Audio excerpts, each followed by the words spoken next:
Assalamualaikum warahmatullahi wabarakatuh. Waalaikumsalam warahmatullahi wabarakatuh. Saya ucapkan terima kasih banyak kepada teman-teman semua dan ucapan selamat datang kepada teman-teman semua yang mengikuti kegiatan konseling kelompok pada hari ini. Alangkah baiknya sebelum kita melaksanakan sesi konseling kelompok kita berdoa terlebih dahulu. Saya meminta kepada teman-teman ada nggak yang mau bersedia buat memimpin doa? Baik, silakan. Baik. Dengan mengucapkan Bismillahirrahmanirrahim, berdoa kita mulai.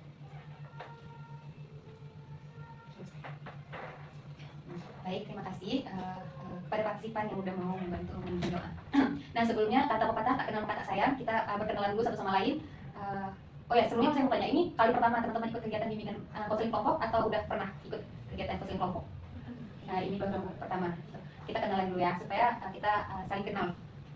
Dari saya atau dari teman-teman dulu? Dari saya dulu, boleh. Perkenalkan, saya Wilda Putri Raihan.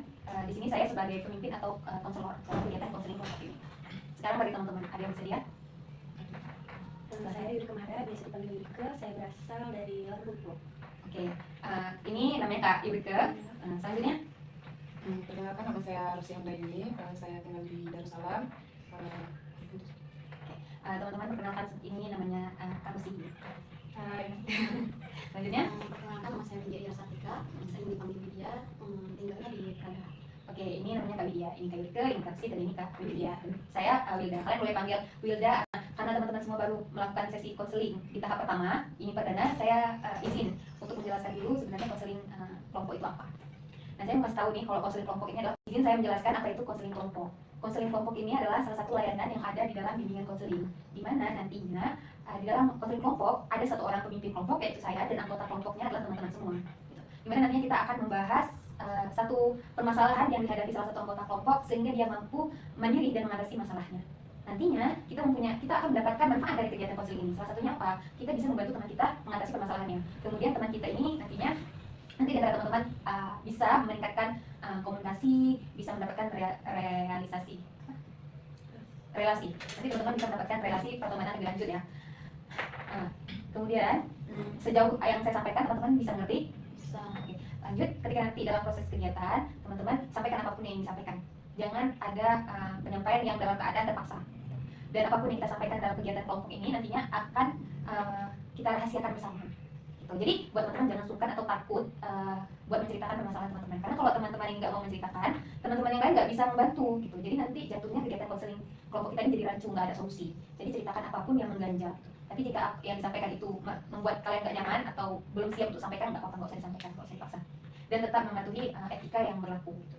Tetap menghormati satu sama lain. Nah, mungkin ada beberapa hal yang harus kita setujui bersama dalam pelaksanaan kegiatan konseling kelompok. Salah satunya kita jangan ngejudge. Terus yang kedua tetap tunjuk tangan. Kalau mau bertanya, mau menyampaikan pendapat, dan nggak boleh mengkritik. Itu aja. Coba ya. Nah, oke. Sejauh yang saya sampaikan, teman-teman bisa mengerti, bisa dipahami? Bisa. Oke. Teman-teman setuju nggak kita melanjutkan sesi ini atau kita cukupkan aja? Lanjut. Oke, kita lanjut. Sebelumnya, karena ini sesi konseling kelompok, saya mau dari teman-teman menyampaikan permasalahan-permasalahan yang teman-teman merasa permasalahan ini harus diatasi segera gitu. Dari satu orang itu harus ada satu permasalahan gitu. Nanti kita sepakati bersama permasalahan mana yang urgent untuk kita bahas gitu. Baik, mungkin dari siapa gitu bisa tunjuk tangan. Oke, silakan Kak Yurika. Izin ya teman-teman. Mungkin kelihatannya nggak terlalu urgent ya, tapi cukup mengganggu di saya. Pengalaman pribadi, mungkin karena saya udah umur segini, terus kuliahnya sempat lama nih lulusnya. Jadi di rumah tuh jadi bahan bandingan dengan saudara yang lain gitu. Mungkin awalnya kayak biasa aja, ataupun mungkin dijadiin pacuan lah biar lebih semangat. Tapi ternyata enggak, malah jadi buat pikiran dan mental down. Oke. Nah, itu ya permasalahan yang dialami sama Kak Yurika, merasa down ketika ingin menyelesaikan proses penyelesaian skripsi di tahap akhir gitu. Mungkin di satu sisi Kakak ini ngerasa ini sebagai satu semangat, tapi di satu sisi ngerasa down karena jatuhnya kayak dibanding-bandingin gitu. Oke, selanjutnya permasalahan dari teman-teman yang lain. Oke, silakan Kak Lucy. Ini kayak trauma sih, trauma dari masa kecil.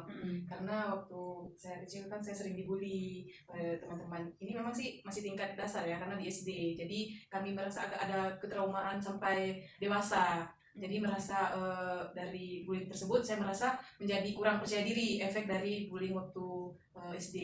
Waktu itu saya dibully bahwa saya orangnya ceroboh, nggak pandai ngomong, dan penampilan gimana ya, agak kurang, mungkin kurang ya, bisa bilang kayak gitu. Jadi terbawa-bawa sampai sekarang saya kurang percaya diri untuk menampilkan sesuatu apa yang menonjol di diri saya pun saya merasa agak terbebani ya untuk menyalurkan bakat-bakat yang ada dalam diri saya. Mungkin itulah Oke, yang saya rasakan. berarti dari Kak Rusi itu mengenai bully Ya. yang kakak ngerasain traumanya sampai sekarang, Iya, yang betul. menghambat bakat-bakat Ah, yang pengen kakak salurkan ke orang lain. Kemudian dari kakak, Baik, terima kasih pada teman semua. Di sini saya memiliki permasalahan pribadi yang dimana masalahnya itu kurang percaya diri, terhadap diri sendiri gitu. Kebanyakan saya itu kurang percaya diri di depan orang banyak ataupun di depan teman-teman di mana saja gitu. Kalaupun misalnya saya keluar ataupun mau berpergian itu saya kurang percaya diri kalau untuk pergi sendiri gitu. Entah kenapa kadang-kadang saya ngerasa kok saya begini gitu, sendiri aja tidak boleh gitu, nggak bisa gitu, sedangkan orang lain kok bisa, kadang-kadang gitu, kadang-kadang ngelamun. berarti dari Kak Widya sendiri mungkin permasalahan pribadi mengenai kurang percaya diri, Iya. ngerasa apa-apa tuh kurang kalau nggak didampingi oleh orang lain. Hmm. Oke, nah dari teman-teman tadi udah sampaikan permasalahannya dan bagaimana ceritanya udah diceritakan secara singkat. Mungkin nih dari teman-teman mana sih semuanya ini urgent ya bagi diri kita masing-masing. Nah menurut teman-teman permasalahan mana sih yang seharusnya dibantu? Mungkin masalah dari si dia sih, karena itu kan membangun kepercayaan diri sendiri ya. Oh, Tetapi oke. itu nanti kayaknya bakal sulit untuk ke depan. Oke. Berarti Kak Erika ingin membahas lebih lanjut permasalahan dari Kak Widya. Gimana dengan Kak Lucy? kalau saya sih sependapat dengan Kak Yurike, karena itu hampir sama-sama dari ini kami, dari permasalahan pokok-pokok dan dalam sendiri. Oh ya, oke. Berarti Kak Lucy dan Kak Erika ini setuju ya kita membahas lebih lanjut permasalahan dari Kak Widya. Gitu. Nah, karena udah sepakat buat membahas permasalahan dari Kak Widya, nah bagi dua permasalahan tadi itu bukan permasalahan yang bisa disepelekan juga kan. Nah, itu juga urgent bagi diri kita masing-masing. Dan nanti jika ada kesempatan permasalahan ini bakal kita selesaikan di pertemuan selanjutnya. Bagaimana boleh? Terima kasih saya ucapkan kepada teman-teman yang udah mau menyampaikan permasalahan. Oke, dari Kak Widya, boleh nggak cerita yang lebih lanjut lagi tentang permasalahan yang dialami? Permasalahannya ya, ini Widya pingin gimana sih caranya biar lebih percaya diri, intinya membangkit semangat untuk percaya diri itu emang harus kan, dan itu Widya nggak bisa kalau untuk sendiri, Widya harus ada misalnya support dari teman-teman, keluarga gitu, tapi itu Widya nggak dapatin. Banyak teman-teman Widya tuh kadang cuman ini aja kalau ada perlu, nggak ada tuh yang untuk semangat gitu, apalagi Widya sekarang tinggal sendiri di rantau, dan kuliahnya pun udah di akhir gitu, nggak ada yang semangatin. Jadi mungkin teman-teman bisa buat bantu dia untuk bisa membangun kepercayaan diri dia sendiri gitu. Oke, itu ya yang sudah disampaikan mengenai masalah lanjutan dari Kak Widya. Kak Widya ini berharap ada seseorang yang membantu dalam untuk support gitu. Itu yang hal yang paling minim atau yang pengen didapatkan oleh Kak Widya. Nah, menurut teman-teman nih dari permasalahan Kak Widya, apa sih sebenarnya yang membuat diri Kak Widya kayak gini? Kurang percaya dirinya. Oke, tadi Kak Widya udah sampaikan permasalahan lanjutannya. Mungkin dari teman-teman ada nggak yang mau bertanya yaitu mengenai permasalahan Kak Widya? Oke, silahkan. Izin Widya, pasti sulit ya selama ini untuk merasa selalu kesulitan percaya sama diri sendiri. Iya. Kamu pernah nggak nih coba buat dari hal-hal kecil mungkin untuk berani sendiri? Pernah, tapi selalu gagal gitu. Itu selalu gagal karena kamu yang punya mindset kau yang nggak bakal berhasil atau gimana? Mungkin iya itulah karena kurang percaya diri ya, kadang-kadang mikir aku nih bisa udah sampai bangkit segitu turun lagi misalnya, itu udahlah aku nggak bisa gitu. Emang kepercayaan diri aku tuh emang serendah itu ya. Berarti kakak boleh nggak kasih contoh hal-hal kecil yang kakak lakuin tapi belum ada hasil kakak udah mundur? Coba kasih contoh yang 1 atau 2 kayak itu, apa yang kakak lakuin? Nah, misalnya nih kalau kalau misal sekarang kan tinggalnya sendiri. Kalau misalnya nih mau jumpa ataupun membuat tugas ke tempat yang dimana ditempatin sama teman ataupun di kampus lah ya. Kadang-kadang Widya tuh merasa aku pergi nggak ya, kadang-kadang udahlah nggak usah, orang ini udah duluan perginya gitu, sedangkan aku lalai gitu, ya udah nggak usah ya gitu contohnya kadang-kadang. Gitu. Oke, kalau kayak itu permasalahannya kira-kira menurut teman-teman salah Kak Widya ini kayak mana nih, harus diperbaiki itu gimana?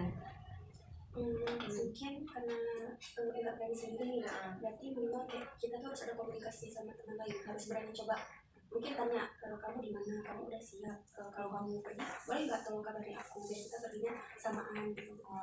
Oke, itu dari Kak Yuriko. Oke, bagus. Boleh lah, mungkin itu salah satu hal yang biasa kita lakukan ya. Mungkin itu menjadi perbaikan sendiri buat Kak Widya besok-besoknya. Oke, dari Kak Lucy ada nggak masukan atau pertanyaan? Kalau saya sih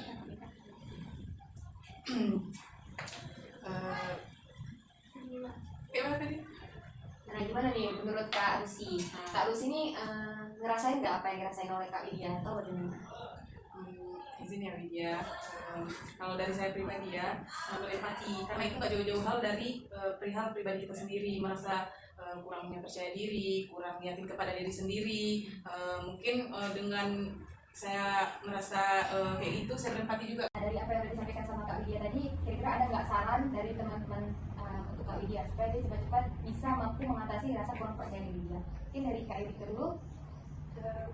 Mungkin salah satunya kayak saya bilang tadi, kita harus mulai dari diri sendiri, dari hal-hal kecil, karena kita nggak bisa bergantung sama siapapun dan kita nggak boleh stuck di situ-situ aja. Kita harus berani keluar dari zona nyaman kita.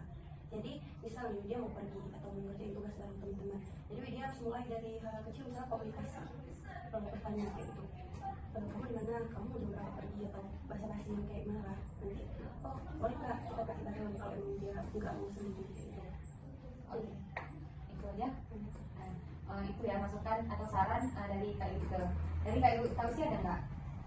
Kalau saya sedikit ini ya, kalau menurut saya memang harus dari diri sendiri kita dulu, karena kalau bukan dari diri kita sendiri, sesuatu apapun yang belum kita lakuin aja, diri kita udah minder duluan, pasti akan terbawa-bawa sikap yang minder duluan itu. Kita belum tahu hasilnya, tapi kita udah down duluan. Kalau menurut saya kan pribadi, kita harus lebih bertekad ke diri sendiri untuk bahwa kita ini berhasil walaupun telat, walaupun apa, kita pastinya lebih tahu diri kita sendiri, menyingkapi diri ini kayak mana, karena nggak ada orang lain yang lebih tahu sifat kita. Dan kalau kita selalu bergantung sama orang, kapan kita bisa berkembang? Pasti kita tetap stuck di situ aja, nggak akan bisa memulai apapun. Mungkin itu saja. Oke, itu yang disampaikan saran-saran yang mungkin itu saran-saran bisa kita lakukan dari hal-hal kecil, itu bisa kita masukkan ya. Jadi udah dibantu sama teman-teman yang lain, dikasih saran-saran. Nah, menurut kakak bagaimana kedepannya kakak akan bertindak? Baik, terima kasih kepada teman-teman yang telah memberikan saran baiknya kepada saya. Selanjutnya saya akan berusaha memberikan motivasi ataupun support pada diri sendiri yang seperti teman-teman jelasin. Contohnya dari hal kecil dulu, bagaimana cara memberikan kepercayaan diri pada diri saya sendiri gitu. Baik, terima kasih kepada teman-teman. Nah, tadi sudah disampaikan cara bersikap, cara nantinya Kak Widya akan bertindak ya, supaya mendapatkan hasil dan perubahan gitu. Supaya nggak nge-stuck di situ aja, nggak terus-terusan ada di zona nyaman. Nggak enak sebenarnya jadi orang yang kurang percaya diri. Tapi karena nggak enak itu kita merasa nyaman di posisi itu, sehingga kita nggak mau keluar. Itu namanya kita harus keluar dari zona nyaman. Nggak bikin perubahan tapi kita nyaman di situ. Coba, berarti nggak ada bikin perubahan sama sekali. Kemudian apa kedepannya tanggung jawab kakak kepada diri kakak sendiri supaya rasa kurang percaya diri itu hilang? Kepercayaan diri saya untuk kedepannya ya harus percaya diri, terutama harus percaya diri pada diri sendiri.